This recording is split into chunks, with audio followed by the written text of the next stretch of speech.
ये क्या लिखा हुआ भैया? न्यूटन का द्वितीय नियम हम लोग पढ़ रहे हैं। तो न्यूटन का द्वितीय नियम संवेग संरक्षण के सिद्धांत पर आधारित है। न्यूटन का द्वितीय नियम किस सिद्धांत पर आधारित है? संवेग संरक्षण के सिद्धांत पर आधारित है। तो हमने संवेग पढ़ लिया। तो अब हम लोग आगे पढ़ रहे हैं न्यूटन का द्वितीय नियम। जब भी बटे में टी लिखा हो तो क्या पढ़ेंगे? दर। तो संवेग, पी का मतलब क्या है? संवेग। डीपी माने संवेग में परिवर्तन। जब डेल्टा होता है तो बड़ा अंतराल होता है, डी होता है तो छोटा अंतराल होता है।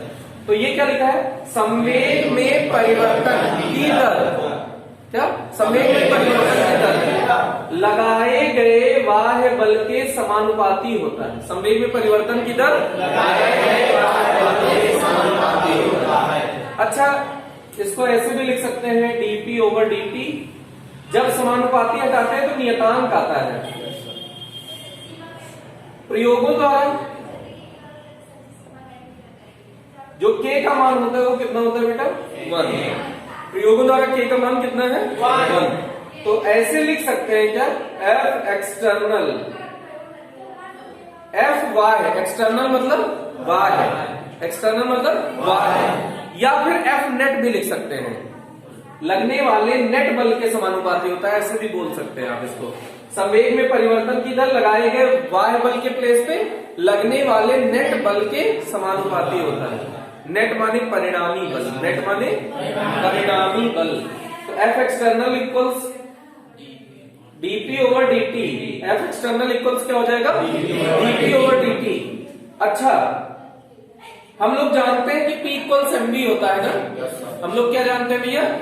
P इक्वल्स mv होता है। अच्छा, ये अगर मास कांस्टेंट हो, ये P की जगह mv रखो तो d ओवर dt P की जगह पे mv लिख दिया। क्या लिख दिया? P की जगह mv।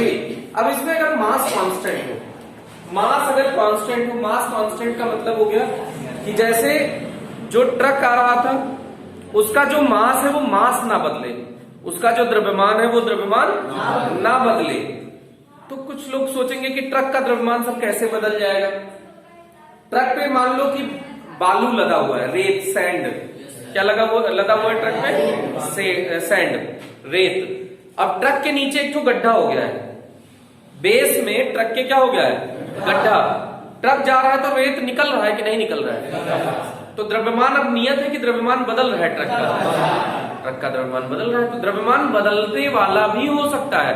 इसकी चर्चा हम लोग एक द्रव्यमान केंद्र चैप्टर उसमें करेंगे, परिवर्ती द्रव्यमान। अभी हम लोग जो चर्चा कर रहे हैं वो नियत द्रव्यमान की कर रहे हैं। किसकी बेटा? नियत द्रव्यमान की। तो आपको याद होगा ये क्या लिखा है? mv का समय के सापेक्ष अवकलन। अगर हम लोग इसको मैथमेटिकल भाषा में पढ़े तो क्या लिखा है? mv का समय के सापेक्ष अवकलन। तो अवकलन करते समय नियतांक को अवकलन से बाहर निकाल दिया जाता है ना? अवकलन का लेक्चर आप लोगों ने देखा नहीं ना? फिजिक्स अगर सीखना चाहते हैं और आप सोचे कि अवकलन और समाकलन बिना देखे हम फिजिक्स सीख लेंगे, तो ये एक मिथ्या है, अवधारणा है, विचार है खाली। ऐसा वास्तविकता में संभव नहीं है। तो m को बाहर ले लीजिए, d ओवर dt v हो जाएगा ना? ये क्या लिखा है? ये क्या है? dv ओवर dt एक्सेलरेशन है बेटा। ये क्या है? एक्सेलरेशन। तो ये क्या हो गया? ma। तो F एक्सटर्नल इक्वल्स क्या हो गया? ma। F एक्सटर्नल इक्वल्स क्या हो गया? ma। अच्छा, यहां होना चाहिए। अब देखिएगा, इसको हम लोग ऐसे लिख सकते हैं, F एक्सटर्नल इक्वल्स ma या F नेट इक्वल्स ma। अगर वेक्टर फॉर्म में लिखे तो इधर फोर्स वेक्टर है, फोर्स सदिश है, बल सदिश है, इधर त्वरण सदिश है। तो ये समझ में आ गया होगा। पहले आपको खुद से परिभाषा लिखनी है। क्या लिखनी है? संवेग में परिवर्तन की दर लगाए गए बाह्य बल के समानुपाती होता है या बराबर होता है। ये भी कह सकते हैं, समानुपाती होता है या बराबर होता है। देखो, संवेग में परिवर्तन की दर लगाए गए बाह्य बल के बराबर होता है, ये भी कह सकते हैं। अरे सही बात है ना? तो उसके बाद इसको डिराइव किया गया। हम लोग जो F नेट इक्वल्स ma शुरू से पढ़ते आ रहे हैं, तो वो आया कहां से है? संवेग संरक्षण के सिद्धांत पर आया है। कहां से आया भैया? संवेग संरक्षण के सिद्धांत पर। तो इसका कोई टेंशन तो नहीं होगा ना? तो इसको देख लीजिएगा, कोई डाउट हो तो आगे बता दिया जाए, नहीं तो आगे बढ़ा जाए। ठीक है, इसको एक बार आप बिना देखे रफ में इसको करने की कोशिश करें। रफ में करिए, बिना देखे, बोर्ड पे नहीं रहेगा। तो इसके आगे देखो, अगर आपने ये प्रूव कर लिया कि F external equals M A या F net equals M A, तो ये नेट फोर्स हमेशा ध्यान रखिएगा, इस पे एफ नहीं लेते हैं, एफ नेट लेते हैं। अगर आपने बता दिया न्यूटन का सेकंड लॉ हमने पूछा या न्यूटन का सेकंड फॉर्मूला पूछा और आपने बता दिया एफ इक्वल्स एम ए, तो गलत है। F net equals M A होगा। रीजन क्या है बता दिया था। जैसे हमारे ऊपर आप 10 न्यूटन आगे से लगाओ, 10 न्यूटन पीछे से, तो हमारे ऊपर कोई बल नहीं लग रहा है। बल लग रहा है, परिणामी बल नहीं लग रहा है। परिणामी बल का मतलब नेट बल हमारे ऊपर 0 है। नेट बल हमारे ऊपर 0 है। तो जो नेट बल 0 है, तो इसका मतलब है कि हम पर कोई बल कार्य नहीं कर रहा है। क्या बल कार्य नहीं कर रहा है? बल कार्य कर रहा है, लेकिन नेट बल कार्य नहीं कर रहा है। नेट बल और बल में अंतर है। जैसे मान लो हमको कोई 10 न्यूटन से आगे से दबाए और 15 न्यूटन से पीछे, तो हम 5 न्यूटन से आगे की तरफ गिर जाएंगे। जबकि हमारे ऊपर बल कितना लग रहा है? 25 न्यूटन। हमारे ऊपर बल कितना लग रहा है? लेकिन हम पे नेट बल कितना लग रहा है? 5 न्यूटन। हम पे नेट बल कितना लग रहा है? 5 न्यूटन। तो यहाँ नेट बल चाहिए कि बल चाहिए? नेट बल चाहिए। इतना अंतर समझ में आया? अब देखो, इससे रिलेटेड बहुत सारी परिभाषाएं हैं अलग अलग मात्रकों में। तो 1 न्यूटन की परिभाषा अपने मन से इसको करना है भाई, अभी हम बता देते हैं। देखो फॉर्मूला क्या है भैया? F net equals M A. F net equals M A. Hello, यदि 1 किलोग्राम द्रव्यमान की वस्तु को, क्या? यदि 1 किलोग्राम द्रव्यमान की वस्तु को त्वरण कितना? 1 मीटर पर सेकंड स्क्वायर के त्वरण से त्वरित किया जाए। कैसे बोलेंगे? यदि 1 किलोग्राम द्रव्यमान की वस्तु को 1 मीटर पर सेकंड स्क्वायर के त्वरण से त्वरित किया जाए, तो वस्तु पर लगने वाले बल का मान 1 न्यूटन होता है। तो वस्तु पर लगने वाले बल का मान 1 न्यूटन होता है या होगा, कह सकते हो। अब इसको ऐसे लिख सकते हो, 1 इंटू 1 कितना हो गया? 1। और किलोग्राम का मीटर पर सेकेंड स्क्वायर से अगर गुणा किए तो यही रह जाएगा। तो 1 न्यूटन इक्वल से इतना हो गया। चल जाएगा क्या? एक डायन की परिभाषा, डायन नहीं है क्या ये? डायन की परिभाषा, डायन किस पद्धति में बल का मात्रक है? सीजीएस पद्धति में। चल जाएगा? फिर से वही लगा दीजिए, F net equals M A. F net equals M A. यदि 1 ग्राम द्रव्यमान की वस्तु को, यदि 1 ग्राम द्रव्यमान की वस्तु को 1 सेंटीमीटर पर सेकंड स्क्वायर के त्वरण से त्वरित किया जाए, तो लगने वाले बल का मान 1 डाइन होता है। फिर से 1 इंटू 1 क्या हो जाएगा? ग्राम सेंटीमीटर पर सेकंड स्क्वायर इक्वल्स 1 डाइन। ये समझ में आया? जल्दी से इसको परिभाषित करो। यदि 1 किलोग्राम द्रव्यमान की वस्तु को 1 मीटर पर सेकंड स्क्वायर के त्वरण से त्वरित किया जाए, तो लगने वाले बल का मान 1 न्यूटन होता है। चल जाएगा? यदि 1 ग्राम द्रव्यमान की वस्तु को 1 सेंटीमीटर पर सेकंड स्क्वायर के त्वरण से त्वरित किया जाए, तो लगने वाले बल का मान 1 डाइन होता है। सत्यनारायण भगवान की कथा सुन रहे हो क्या? बोलो सत्यनारायण भगवान की। ये कथा सुनने आए हो क्या? न्यूटन तथा डाइन में संबंध, न्यूटन तथा डाइन में संबंध। अरे सही बात है ना? अब न्यूटन, सुनो, 1 न्यूटन बराबर अभी अभी ताजा ताजा तुमने प्रूव किया है 1 kilogram metre upon second square. इतने में कोई डाउट? अब हम लोग जानते हैं कि 1 किलोग्राम में 1000 ग्राम होता है। 1 किलोग्राम में कितने ग्राम? 1000 ग्राम होता है। 1 मीटर में कितने सेंटीमीटर? 100 सेंटीमीटर होता है अपॉन सेकंड स्क्वायर। तो ये क्या हो जाएगा? 10 टू पावर 3 और 10 टू पावर 2, 10 टू पावर 5 हो जाएगा ना बेटा? ग्राम सेंटीमीटर पर सेकंड स्क्वायर इंटू 1 ऐसे लिख सकते हैं, ग्राम भाई ये तो हमें छूट है ना कि इंटू 1 किसी में भी मल्टीप्लाई कर सकते हैं।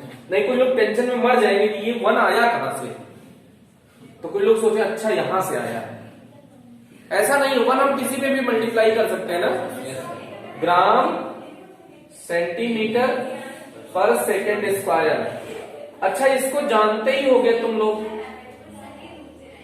पहचानो 1 न्यूटन 10⁵। 1 ग्राम सेंटीमीटर पर सेकेंड स्क्वायर किसके इक्वल होता है? 1 डाइन के। तो यहां डाइन लिख सकते हो क्या? तो 1 newton equals 10⁵ dyne. 1 newton equals 10⁵ dyne. ऐसे ही 1 किलोग्राम बल की परिभाषा या 1 किलोग्राम भार की परिभाषा। 1 किलोग्राम भार, मास नहीं है, भार है। भार का मतलब mg। जो हम लोग अपना वजन बताते हैं ना वो हमेशा गलत बताते हैं। हमसे कोई पूछा तुम्हारा वजन कितना है, वजन का मतलब होता है वेट। वजन का मतलब क्या होता है? वेट। तो जैसे मान लो मेरा वजन 80 किलो है, मान लो मेरा वजन कितना है? गलत जवाब। 80 गुणा गुरुत्वीय त्वरण जी से गुणा करो, 10 से गुणा कर दो तो मेरा वजन 800 न्यूटन है। मेरा वजन कितना है? 800 न्यूटन। जो हम लोग बताते हैं ना 80 किलो के, हम ये मास बता रहे हैं, द्रव्यमान बता रहे हैं। क्या बता रहे हैं? द्रव्यमान। लेकिन हम लोग जितने लोग हैं इस दुनिया में सब गलत बोलते हैं।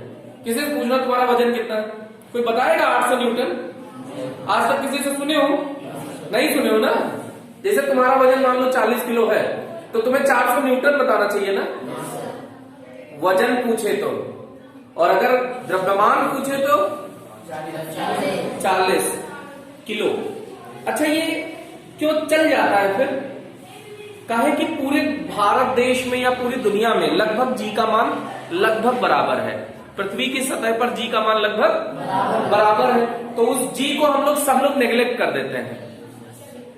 मतलब सब में सेम है तो जी को बोलना छोड़ देते हैं। लेकिन अभी हम चंद्रमा पर चले जाएं और हमसे पूछे कि तुम्हारा भार कितना है, तो हमारा भार है चंद्रमा, हमारा द्रव्यमान है 80 किलो। मान लो कि हमारा नहीं तुम्हारा पूछ रहे हैं, कोई एक बढ़िया सा भारी भरकम शुभम का। शुभम 60 किलो के हैं। कितने किलो के हैं? 60 किलो के। और चंद्रमा पर जो जी का मान होता है वो पृथ्वी का 6ठा भाग होता है। तो ये 60 को ये 10 आएगा ना, 10 इंटू 10 100 न्यूटन है ये। चंद्रमा पर चले जाएंगे तो ये कितने न्यूटन है? 100 न्यूटन। और पृथ्वी पर ये 600 न्यूटन है। पृथ्वी पर ये 600 न्यूटन है। तो दोनों में अंतर आ गया ना। तो भार अगर प्लेस बदल देंगे बदल जाएगा, द्रव्यमान कहीं नहीं बदलेगा। द्रव्यमान 60 किलो यहाँ भी है, चंद्रमा पर भी 60 ही किलो है। अरे सही बात है ना। तो 1 किलोग्राम भार या 1 किलोग्राम बल, 1 किलोग्राम बल या 1 किलोग्राम भार की परिभाषा। इसको देखो, F नेट इक्वल्स ma लगा दें। लेकिन जब भार की बात करेंगे तो जो A होगा त्वरण, वो गुरुत्वीय त्वरण होगा, नीचे की तरफ ही लगेगा। ठीक है, तो सुनना, यदि 1 किलोग्राम द्रव्यमान की वस्तु को, क्या यदि 1 किलोग्राम द्रव्यमान की वस्तु को 9.8 कितना होता है जी का मान? 9.8 मीटर पर सेकंड स्क्वायर के त्वरण से त्वरित किया जाए।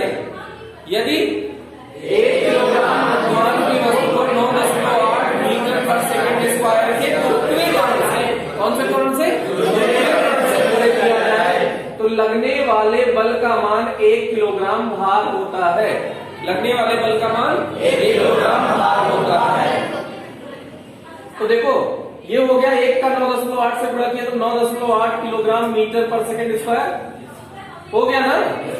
इस किलोग्राम मीटर पर सेकंड स्क्वायर की जगह न्यूटन लिख सकते हो।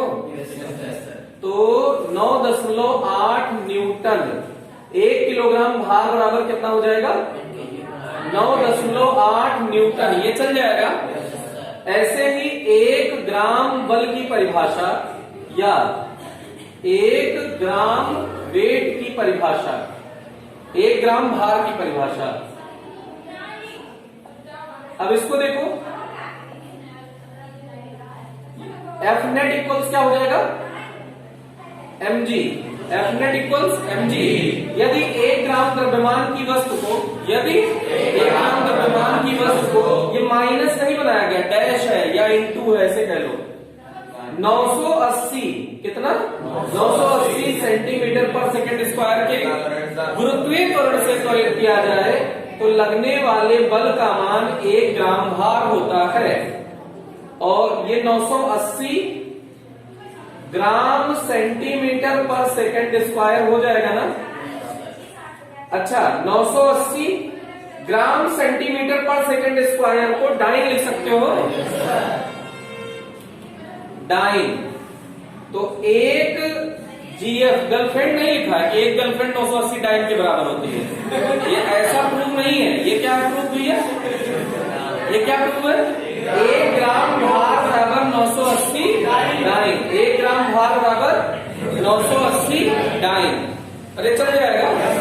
तो ये भैया ग्राम और इसमें रिलेशन भी हो सकता है। ठीक है, तो आज के लिए इतना ही रखते हैं। Thank you.